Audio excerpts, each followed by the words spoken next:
Welcome to Woodshop 101, a woodworking audio podcast geared toward the hobby weekend woodworker. Your hosts for the show are Jeremy Crawford and Drew Shore.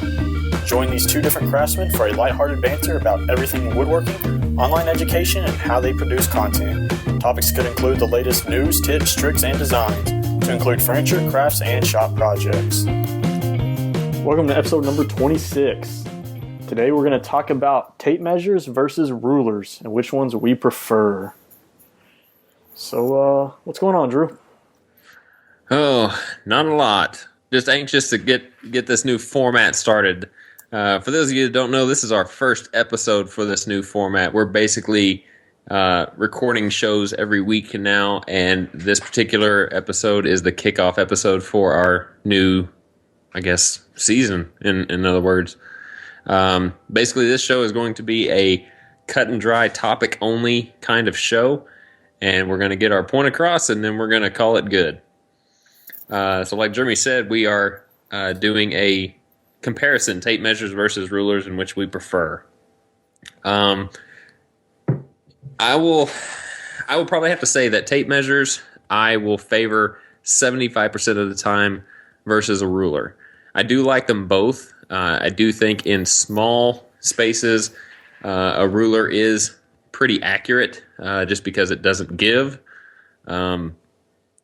Especially if you have the rulers that have those extension arms that are kind of like on a dovetail way that kind of slide out of the middle.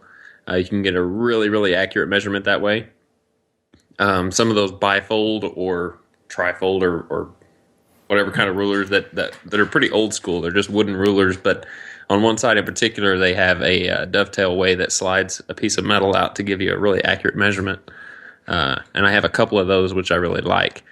But for the most part, my go-to measurement device is my tape measure. And I tend to use the like a righty-lefty kind of tape measure that also has the measurements listed on the tape because there's no guesswork there unless you're counting 30 seconds of an inch. But with everything listed, I don't have to worry about it. I just got to worry if I'm looking at the right number on the left or right because it's on both sides of the tape. Yeah, well, that's where I'm going to differ from you. I prefer a ruler. I mean, if I can use a ruler, I prefer the ruler. Because there's not a lot of error if you have a good quality ruler, there's not going to be a lot of error in it. Like I personally use a woodpecker 6-inch rule, and if that gets the job done for most of my like fine detail work, as far as laying out on my larger items, I'm going to go with the tape measure. But I am very, very picky about my tape measure. I use the FastCap tape measures because I found out that out of everyone I've used, FastCap has been like the most accurate, most precise. And it looks like just about all their different types of tape measures, their Pro Carpenter series, are pretty accurate against each other. And when it comes down to it, that's all that matters. You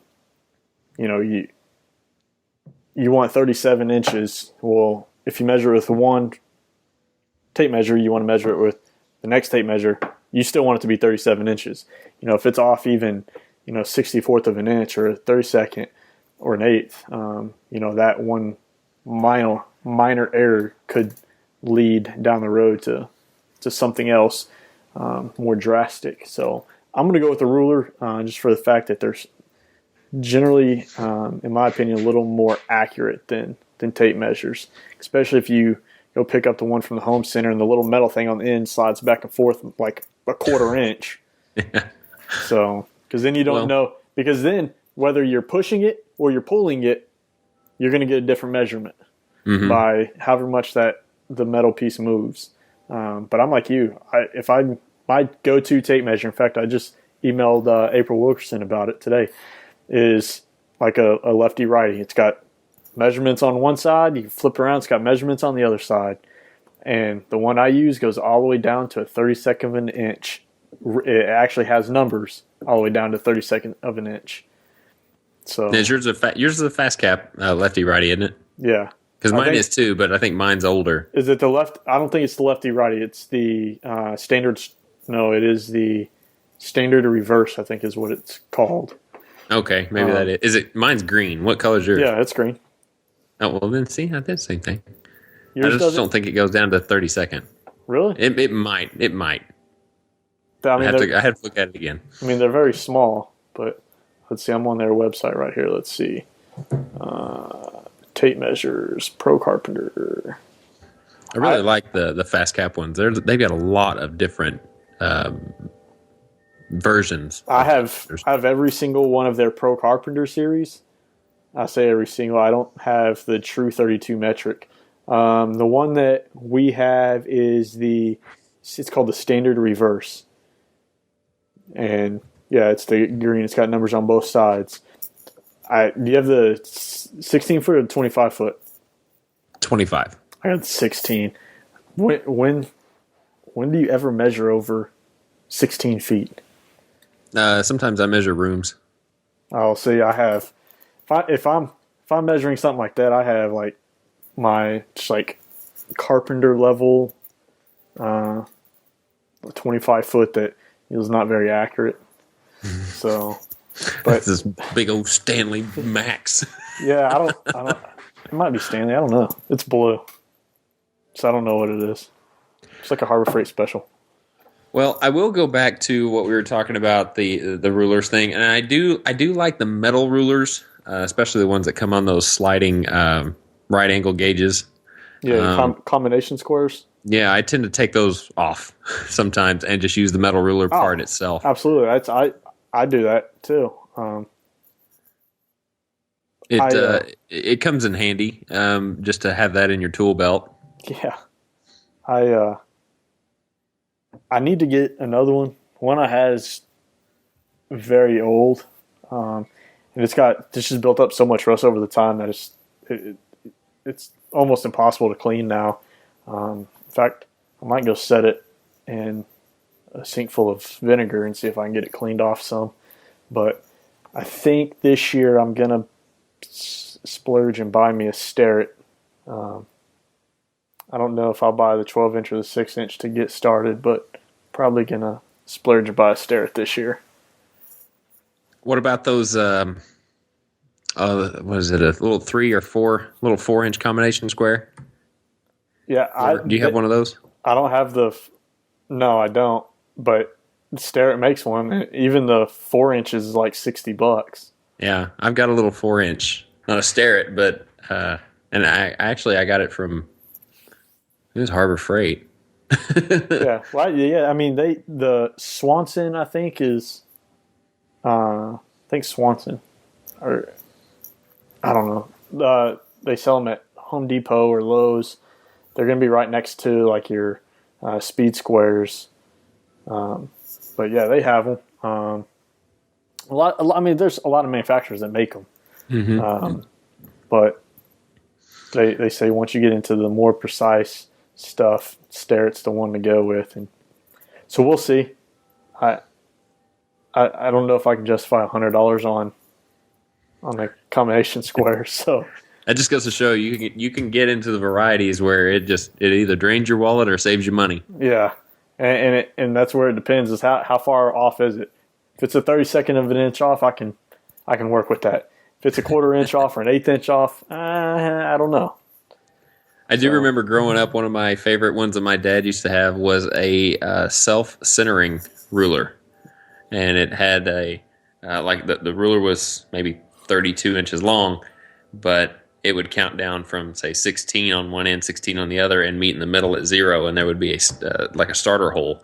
So if you had a center point that you're trying to find exact center for or want to measure for like dados to have like 3 cabinet cavities, that really came in handy to lay out those dado lines.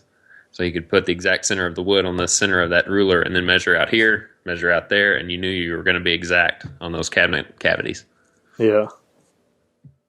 I don't have one of those now. I don't know if you can even find stuff like that anymore. They used to make all the cool little things.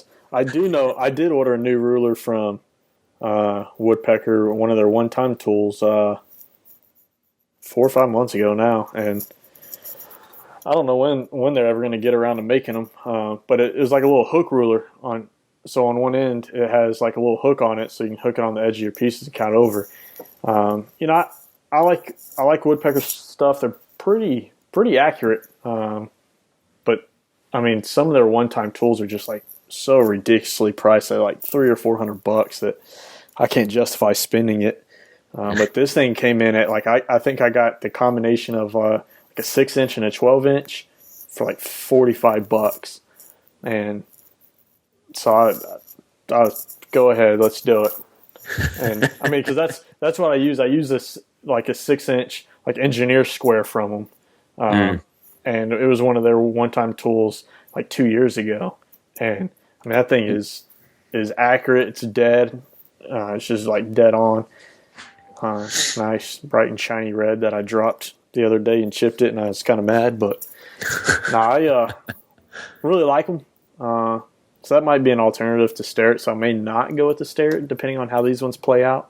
But I do like the combination factor of them because they're very easy to lay out, like your layout lines or your marking lines.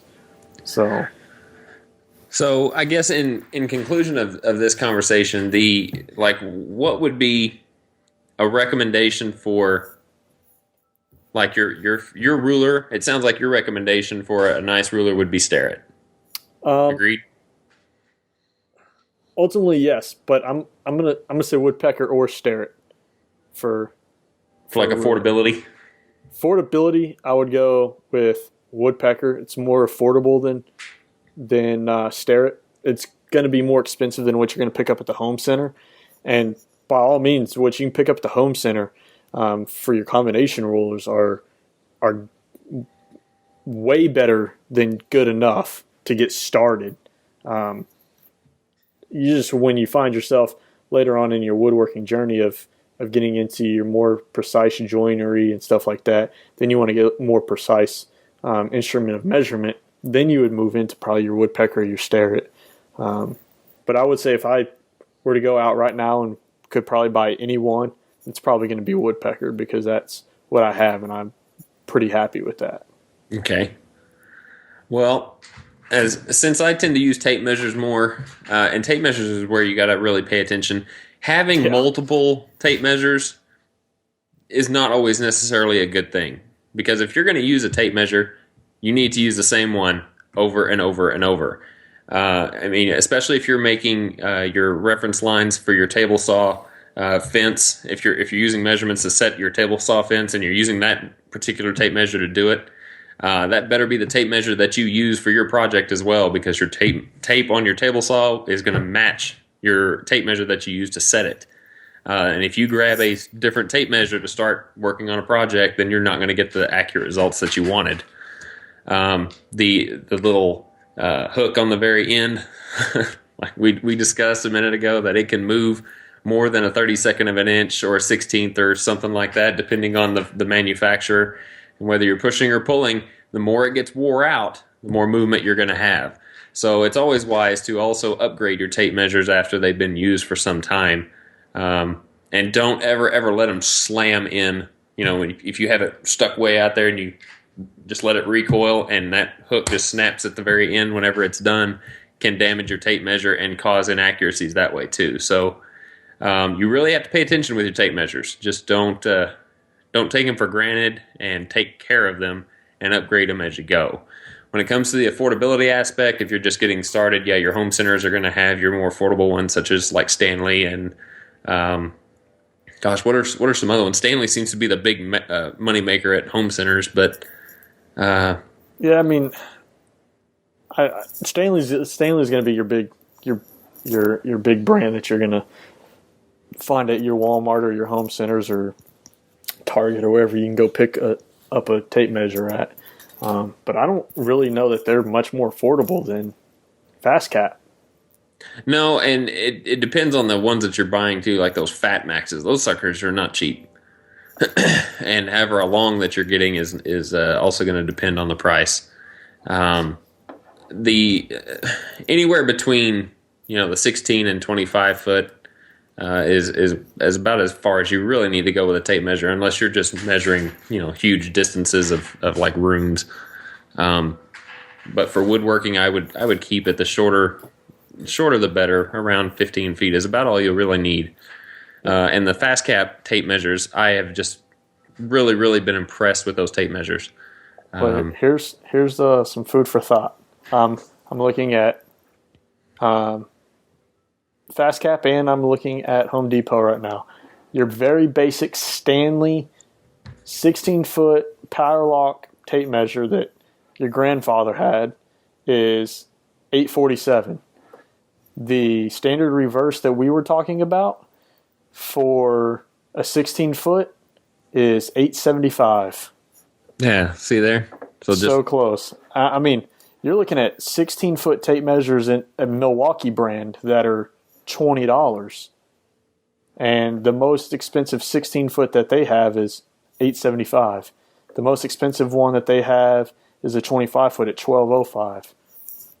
So, and there are things that those.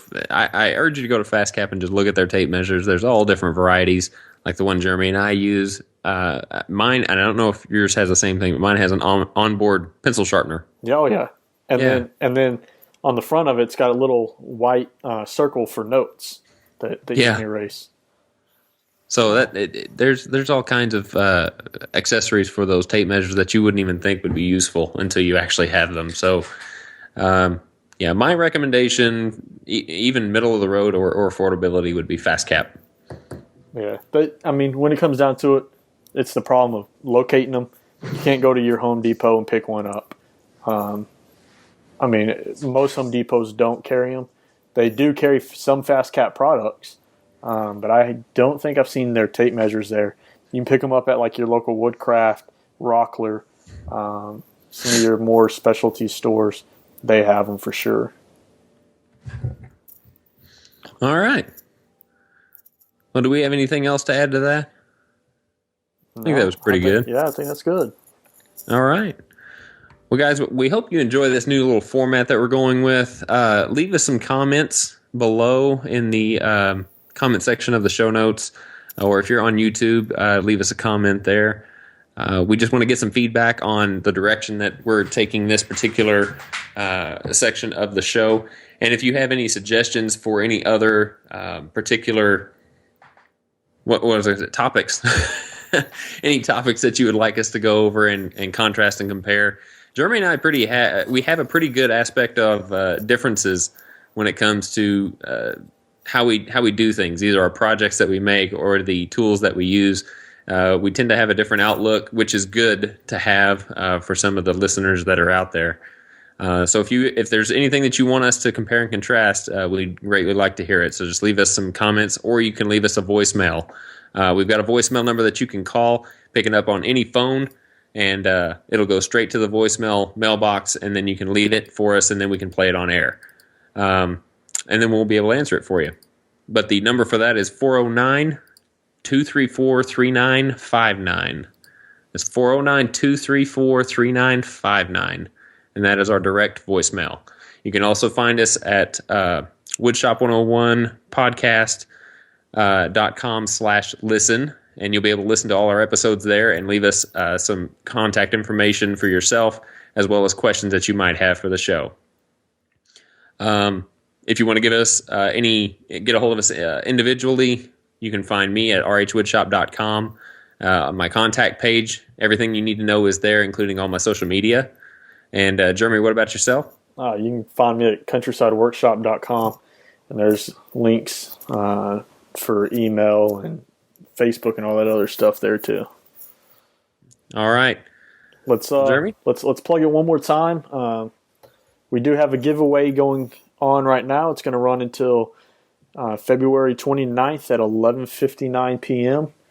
So head over there, enter, and there's some great prizes that you can get. We're going to pick up to 4 different winners.